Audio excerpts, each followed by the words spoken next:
Let me ask you something honest. If God is all-powerful, all-knowing, and always listening, why would anyone pray to Mary? It sounds like a contradiction, and if you've ever asked that question, even quietly, you're not alone. It's one of the most common doubts inside the church, and the most common attack from outside it. Here's the answer. The real one. First, let's clear something up. Catholics do not worship Mary.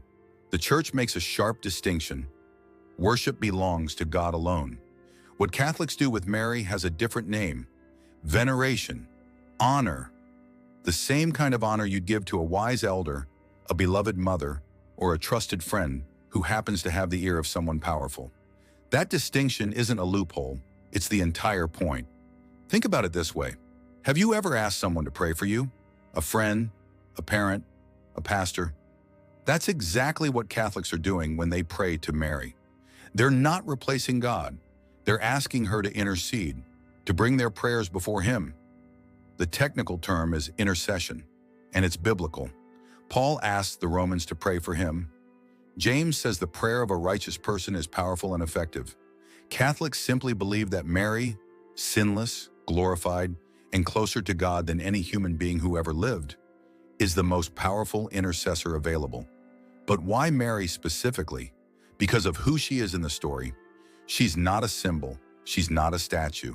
She is the woman who said yes when everything depended on it, the one who carried God in her body, the one who stood at the foot of the cross when almost everyone else had fled. And before He died, Jesus looked down from that cross and gave her to His disciple. Behold your mother. Catholics take that personally. That was said to all of us. Now here's where it gets deep. In the Gospel of John, at the wedding of Cana, Mary notices the hosts have run out of wine. She goes to Jesus. He says, "And this is important, my hour has not yet come. It's not time." Mary turns to the servants and says, "Do whatever He tells you." And Jesus performs His first public miracle, because His mother asked. That moment has shaped Catholic theology for 2,000 years.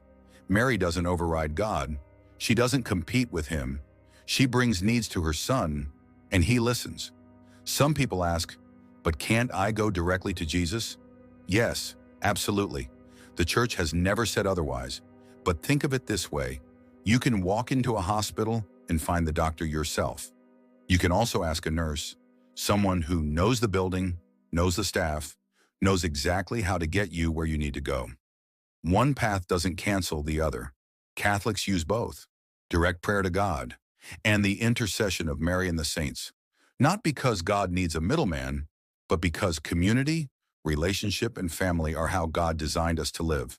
And that word, family, is key. The Catholic understanding is that death doesn't end relationships. The saints are not gone. They're alive in God more fully than we are. When you ask Mary to pray for you, you're not talking to a memory. You're talking to a living person in the presence of God. That changes everything about how you understand the prayer. Hail Mary, full of grace. You're not reciting a poem. You're starting a conversation. So, why do Catholics pray to Mary instead of God? They don't. Not instead. They pray to God, and they ask the greatest of all intercessors to pray alongside them.